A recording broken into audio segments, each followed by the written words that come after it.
مسلمان بھی پیٹ کا بنتی ہے کہیں اور کہیں جاتے ہیں، پیٹ کا بنتی ہے کہیں اور کہیں جاتے ہیں، کیا زمانے میں پنپنے کی یہی باتیں ہیں۔ جناب صدر، میرا آج کا موضوع ہے ایک مسلم حرم کی پاسبانی کے لیے، یہ بنیادی طور پر قرآن پاک کی ہے۔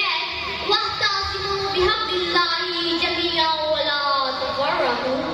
کاملی ترجمہ ہے کیونکہ فی زمانہ ہم مسلمان جس قدر فتنہ تفرقہ بازی کا شکار ہو چکے ہیں اس سے قبل نہیں رہے۔ جناب صدر، دور حاضر اپنی جدید ٹیکنالوجی کی وجہ سے تفرقے کے جن کو تمام حد تک خوفناک بنا چکا ہے۔ ہم ٹکڑے ٹکڑے مسلمان، بکھری بکھری امت، کٹی پھٹی ہو اجڑی پجڑی ذریعت، دن کا ہو کر طوفانے حوادث کا شکار ہو چکے ہیں۔ ہماری تہذیب کے مظاہر جمیل بھی تھے ذلیل بھی تھے، ہماری تہذیب کے مظاہر جمیل بھی تھے ذلیل بھی تھے، اگر تھے اپنے بہار اپنے قلم تو جیوے اصیل بھی تھے، مگر بدتدریج اپنی عصمت کی ان منازل سے ہٹ گئے ہم،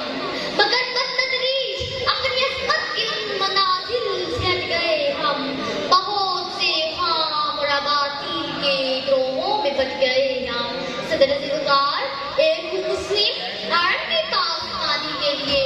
اس شعر میں حرم کی پاسبانی مراد ہرگز یہ نہیں کہ مسلمان خانہ کعبہ کو کفار کے غلبہ سے چھڑانے کے لیے ایک ہو جائے، کیونکہ یہ بیت اللہ وہ خانہ مقدس ہے جس کی حفاظت اس گھر کے اپنے مالک نے اپنی ذمہ داری جیسے اس نے ابراہ کے لشکر سے اپنے گھر کو محفوظ رکھا تھا۔ سو اگر اس شعر کی مفہوم تک پہنچنا ہے تو میں مسلم امت کی ترکیب کو سمجھنا ہوگا۔ اقبال نے ہی کہا تھا، اپنی ملت پر قیاس اقوام مغرب سے نہ کر،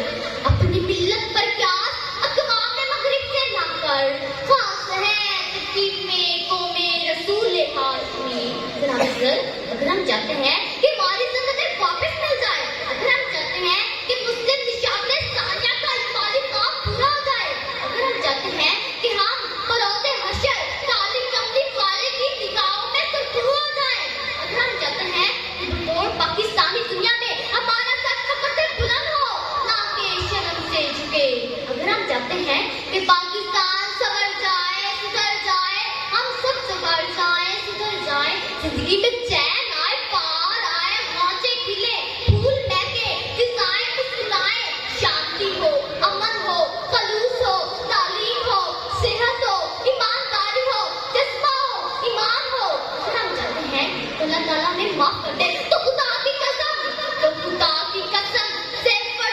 فرقہ بازی سے بچ کر ہم ان تمام مسائل و خوبیوں سے مالا مال ہو سکتے ہیں، ورنہ نہیں۔ اللہ کی رسول کو مضبوطی سے تان کری ہم ان گہری تھالیوں میں گرنے سے بچ سکتے ہیں جو مغربی تاجے کی شکل میں ہمارے تمام احساسوں کو چاٹتی آ رہی ہے۔ جناب صدر، اور ضرورت اس امر کی تمام مسلمان آپس کی اختلافات کو طے کر کے